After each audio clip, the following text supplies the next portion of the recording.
Welcome to another episode of Just Talk with Gabe. I'm here, my psychic is here, and so is our guest. Let's get started. Who do we have today? Today we have actress, producer, podcaster, author, and psychic medium, Patti Negri. She's done it all. Wow, this is going to be a great episode to get us in the mood for Halloween. It's just 3 days away and counting. Absolutely.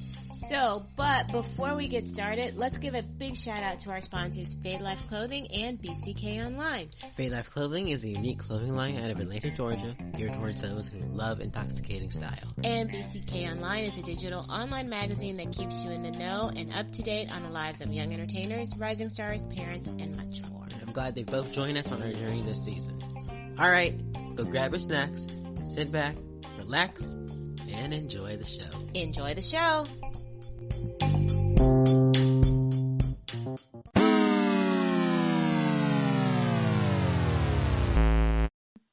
Patti, welcome to the show. We are glad you could join us for an episode of Just Talk with Gabe.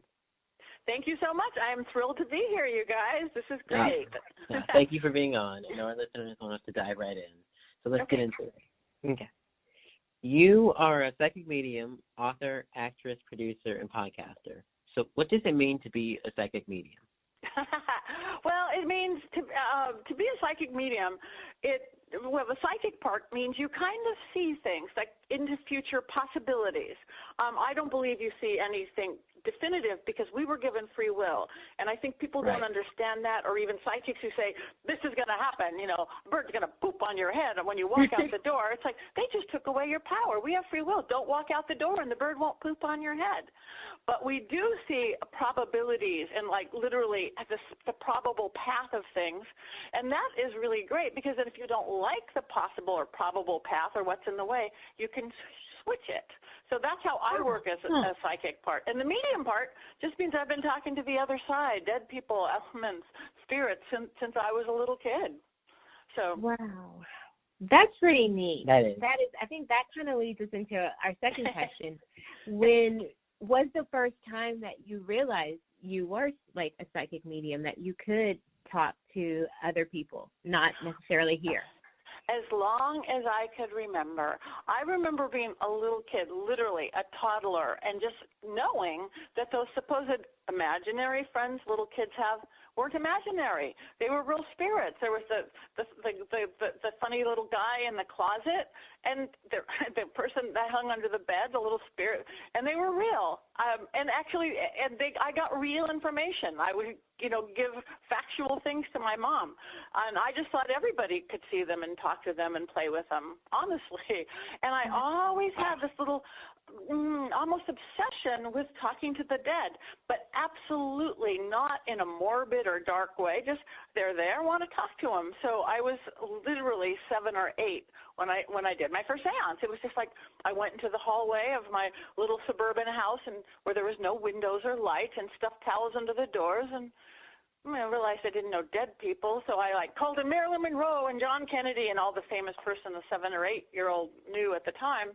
And my windowless, lightless hall filled with orbs and lights and shadows and flying through my little hall. It's like, woohoo, yeah, this works. This is real. I can control this, as I went screaming out of the house and jumping up and down at the same time.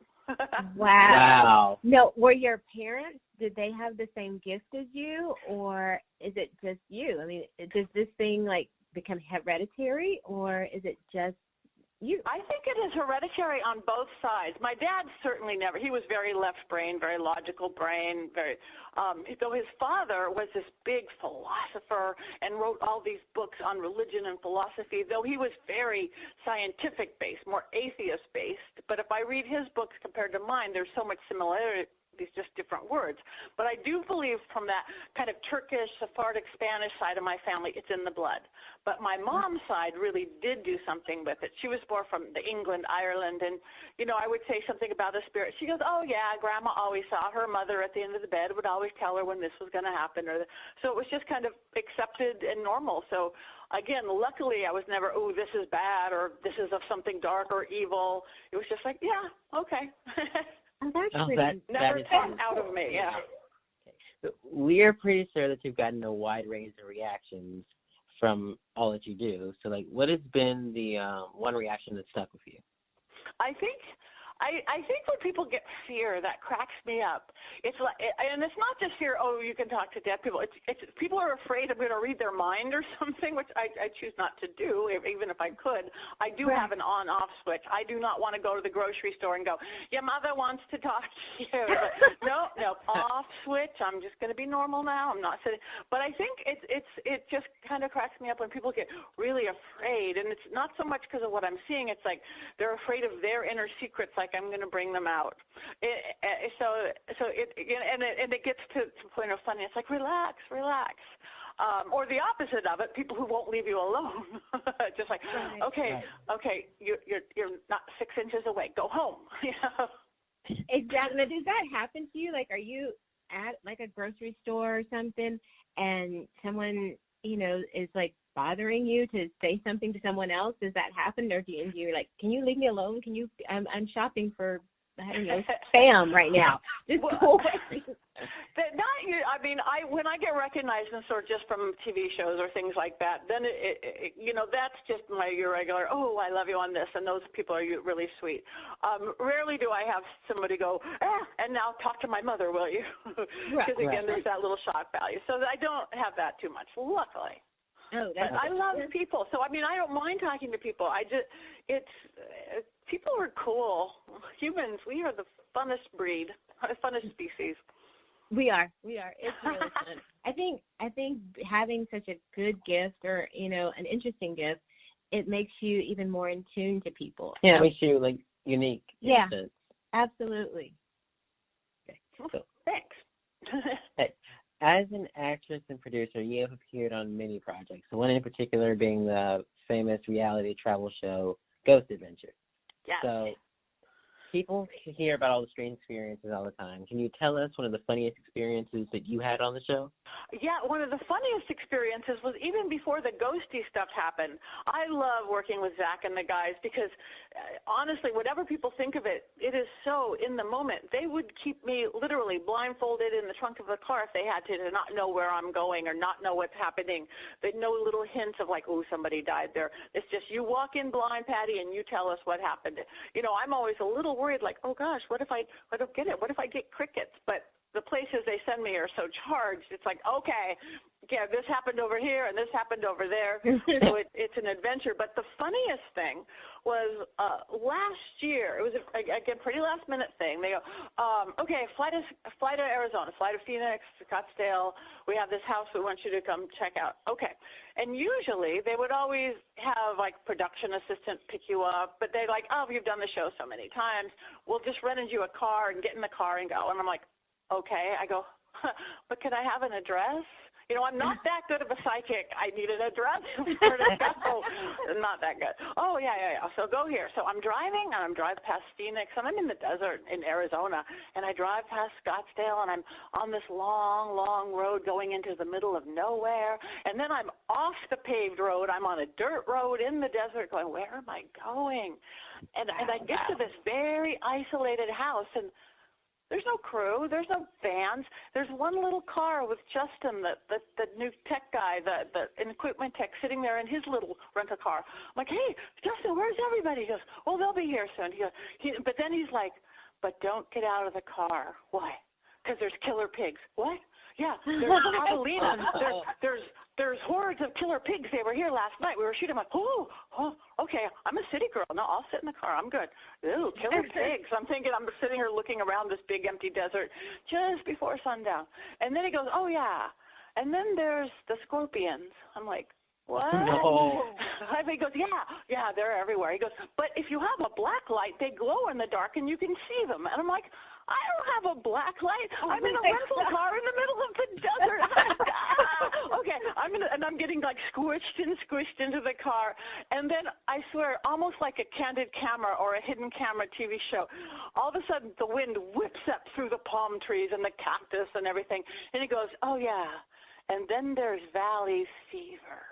I'm like, What? Wow. Yeah, he goes, yeah, valley fever. It's something here in Arizona, New Mexico, a few other states. There's some spores or something in the air, and it gets in your lungs. It can kill you. I'm like, nice. As I'm squishing into the floorboards of this little rental car going, get me in the house with the ghosts, demons, portals to hell, anything. Killer pigs, scorpions, and valley fever. Oh, my God. It was just, I was really looking for a hidden camera going, this is hysterical. And then, of course, the crew showed up, and they wanted to get the sunset, and then it all became to normal.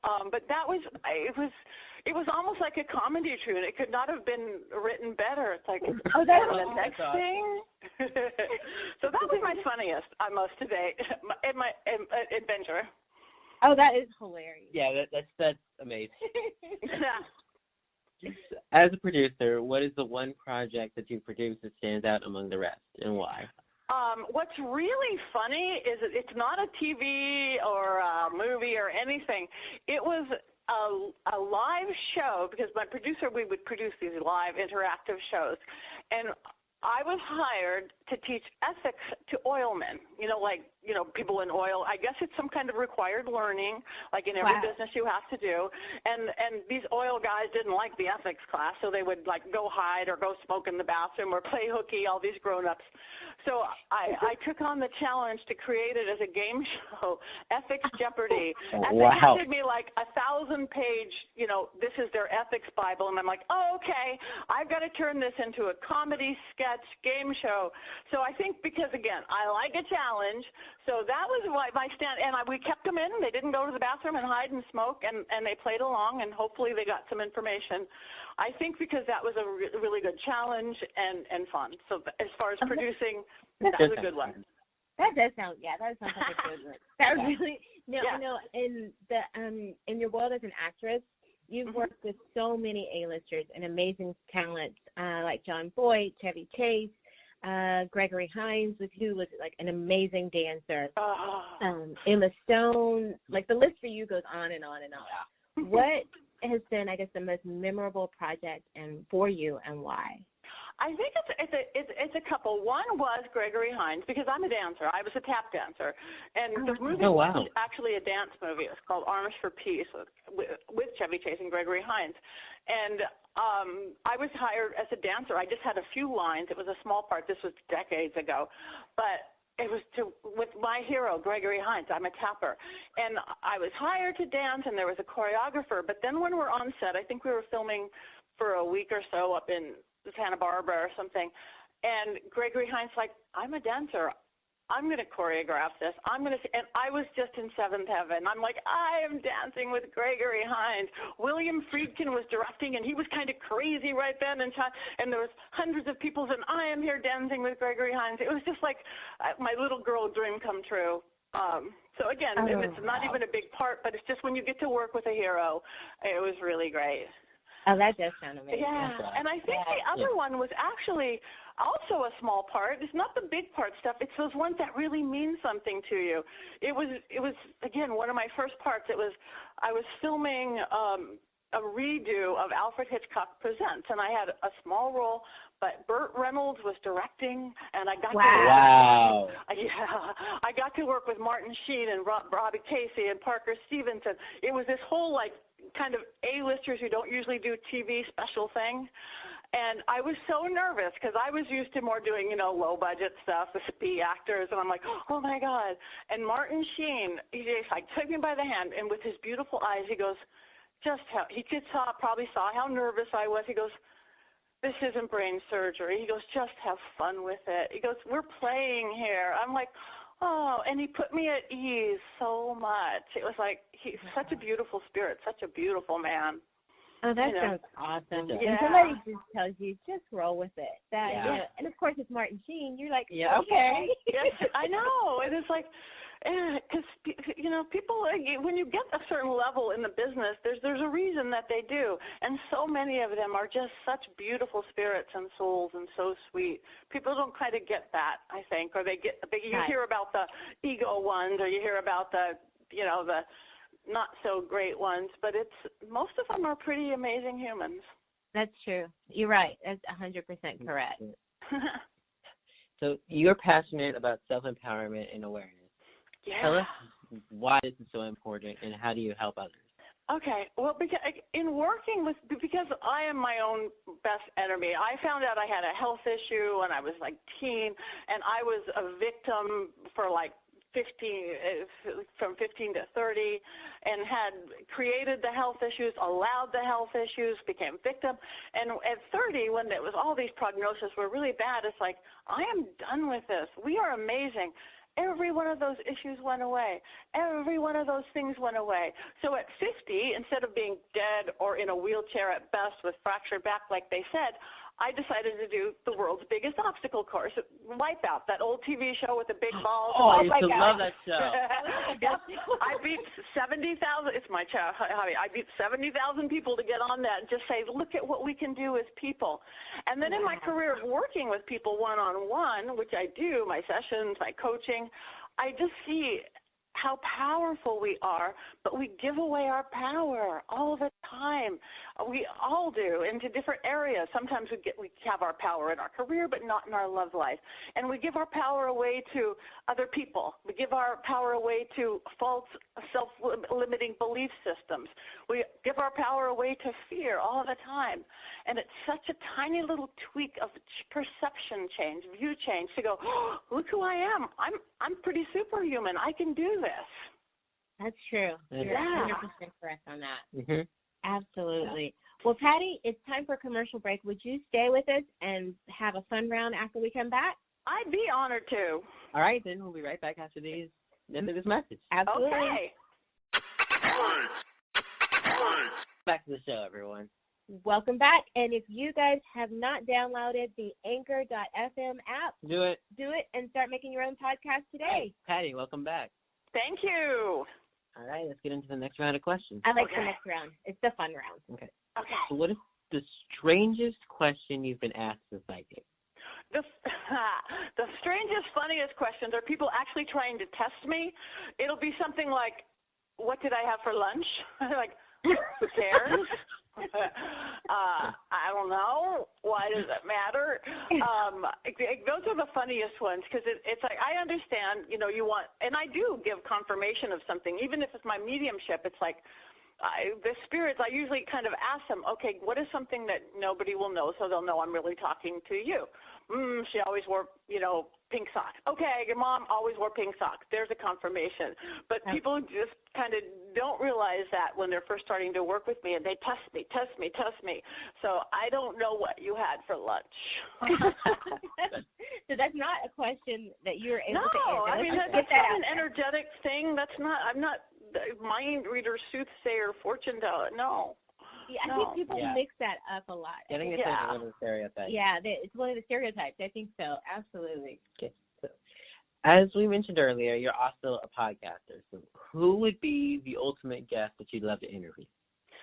Ooh, that is a good one, because I'm a Libra and it's hard to make exact decisions. I can give you a list of 52 people. But right now, in this moment in time, just today's answer might be different than yesterday's. Michelle Obama. I would love to talk to her. I love her spirit. I love her energy. I love her sass. I love her heart. I would love to have her on my Witching Hour podcast. That would be an awesome podcast. Yeah. Absolutely. Yeah. Absolutely. Send her my way, would you? Well, okay. If you guys get her before we do, we'll work out a trade. Yeah. Okay, it's most good. Definitely. We'll share. Absolutely. If you could wake up as a cartoon character, which would it be? Casper the Friendly Ghost. I love that. That was my favorite. Of course, that was my favorite show as a kid. Well, that and Felix the Cat. But if I have to just pick one, it's Casper. Casper, that'd be awesome. I think I would like to wake up as Smurfette. I don't know. That's good. We would be like one. Because then you get chased by that. I can't remember his name, but like the guy who wanted to eat all the Smurfs or something. I don't know, but I'd just be like kind of blue in my nice little daisy dress, and No. What's your favorite city? My favorite city, I actually do love where I live. I love Los Angeles. I love the energy here. I love that it's urban, but I live in the middle of the city and deer play in my backyard because I live in the Hollywood Hills. I love to travel. I love Paris. I love New York. I love getting into the middle of nowhere as well, like as I keep naming cities.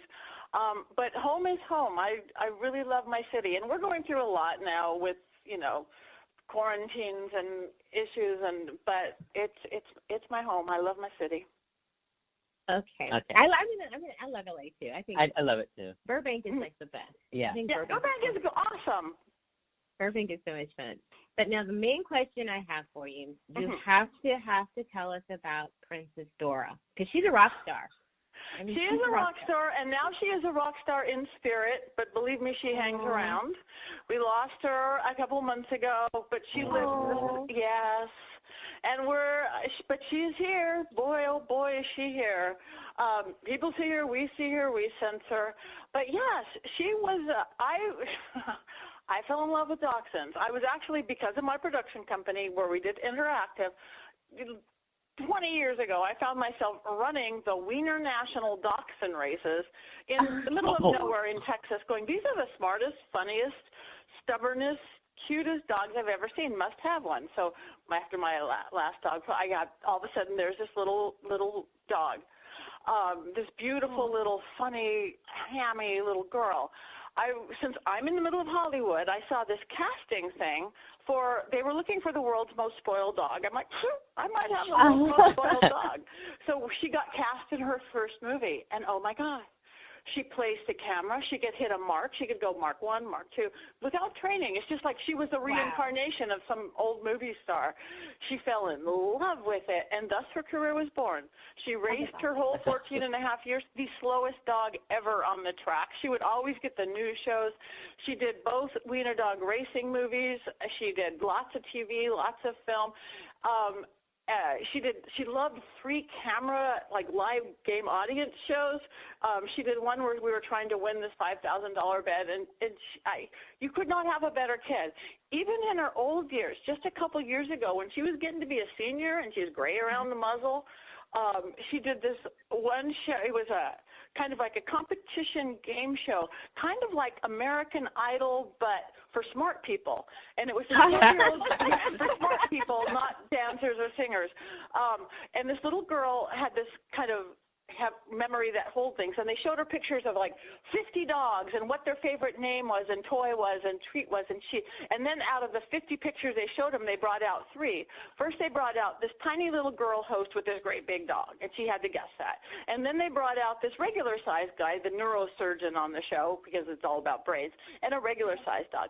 Then out came the champ, Mike Tyson and goofy little Dora, the strongest, biggest guy, and she drugged him around stage. They became like the comedy duo they were hysterical together.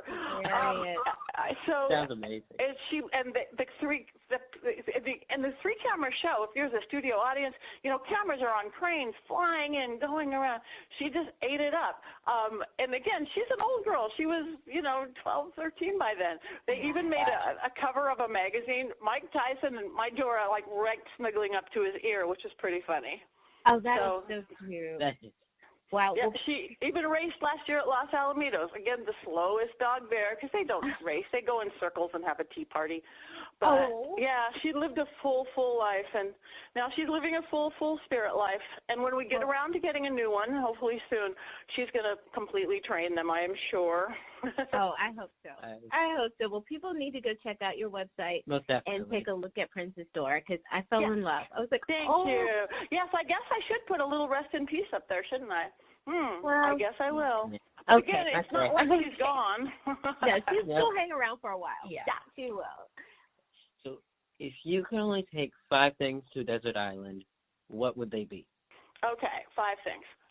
A working cell phone, lip gloss, a portable air conditioner, an umbrella for the sun, and a book, a never-ending book, a book that you could just keep reading. Yeah. That would be interesting. That would be interesting. Those are some pretty unique ones, because we haven't heard a lot of those before. So yeah. Really? Weird. No. It's a Libra thing. I'm a Libra too, so I think it's a Libra thing. Libra, we have quirks. We do. You know, don't ever ask me like, what do you want to have for dinner? I don't know. I can't decide. I don't know. What movie do you want to see? I don't know. You pick, please. I don't know. That's definitely me. Yeah. It makes my husband so mad. Can't you make a decision? No. Don't make me. I know. Yeah. Speaking of food, if you had to eat the same thing for lunch every day, what would it be? Okay, if I had to eat the same thing, I think honestly, if I ate the same thing, it would be a really big, yummy, fresh salad with like chicken in it or something like that. But then, if it didn't have bad effects, then I'd have a little slice of pizza with it. And then if it didn't have other bad effects, ice cream sundae. Pizza and ice cream sundae would be like perfection. I'm pretty simple in my tastes. That sounds good to me. That sounds good. Yeah. Okay. It's time to write the story of your life. So who would play you and why? Oh, that is a really good question. I would hopefully, can't think of a star out there or somebody who would be I don't even know what age that would be to play me. But I would want to go on this big casting search, and find somebody that people didn't know, so they're not going to go, oh, that's, Cameron Diaz, or that's so-and-so playing Patti Negri. I would want this beautiful unknown and give them this opportunity to figure out who the heck I am.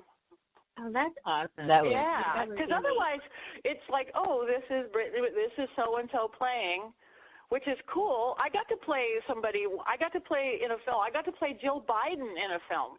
Oh, wow. Not Joe, because somebody goes, Joe Biden? No, Jill. And it was pretty cool. Don't do impersonator or look-alike, but it's like, and we weren't trying to look alike, but give essences of, so it is fun to try to play somebody else. But I would go for a really talented unknown. Okay. That definitely give somebody a start and see give someone a chance. Yeah, see what they exactly. can do. Absolutely. Okay, now Halloween is 3 days away from now. I know. And it's going to be fun, but different, because many kids, unfortunately, this year are going to have to either, not go trick-or-treating and cancel out due to the pandemic, or find another way to have some fun. So I know you've worked with middle schoolers and kids. What are your top 5 suggestions for all kids to still have fun and celebrate but be safe? Okay. Well, even my neighborhood, my little neighborhood in Holly Hills where I live, we usually do a big Halloween. We set up stuff and it's themes, and hundreds of kids come from all over to go our trick-or-treat trail, and we have games and things. Wow. Can't do it this year. So we're actually creating an online thing, for a Zoom thing for kids. But you don't have to do Zoom. Do fun things in the house, and parents can set it up.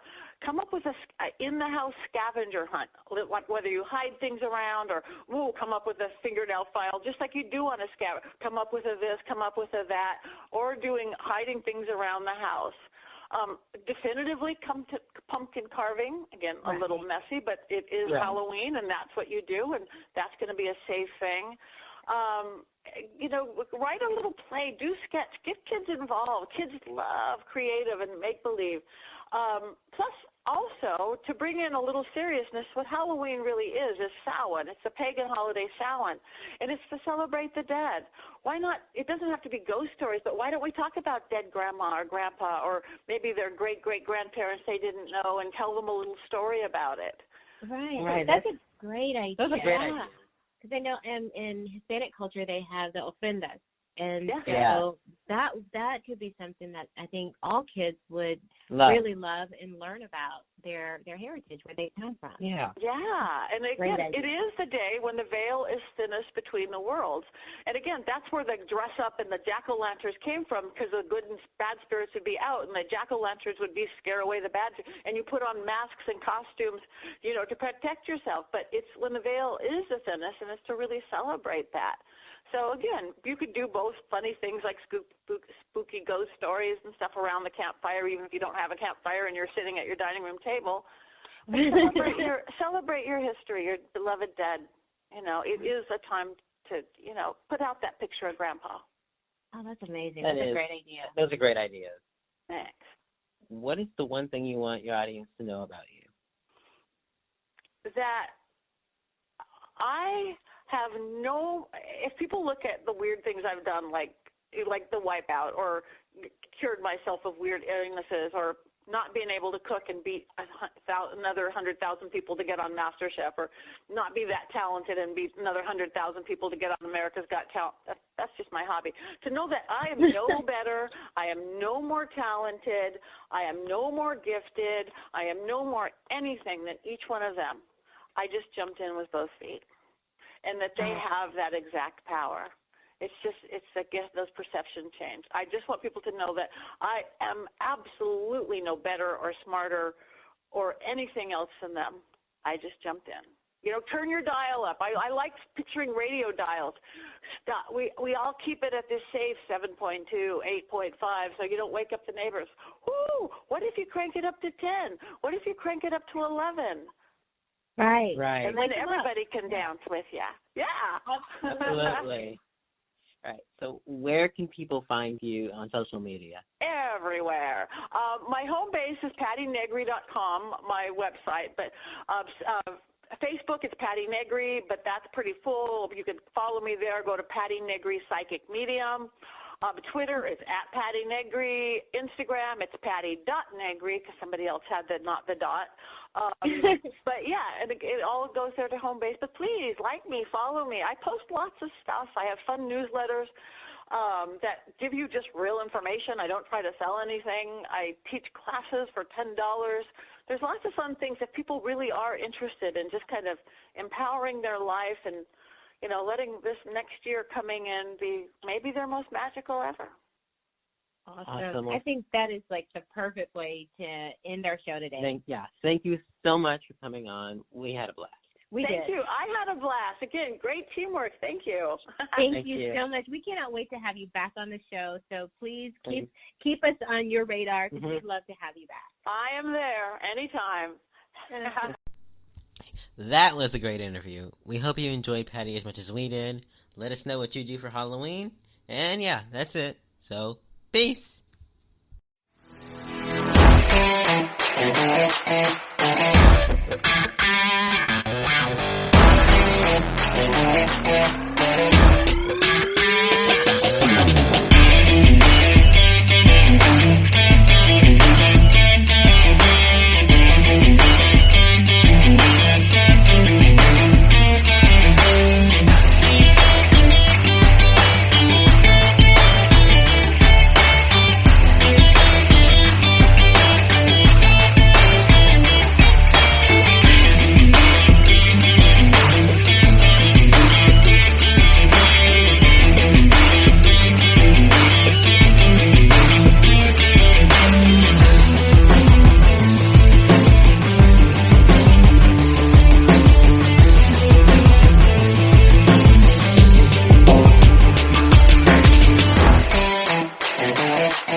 Yeah.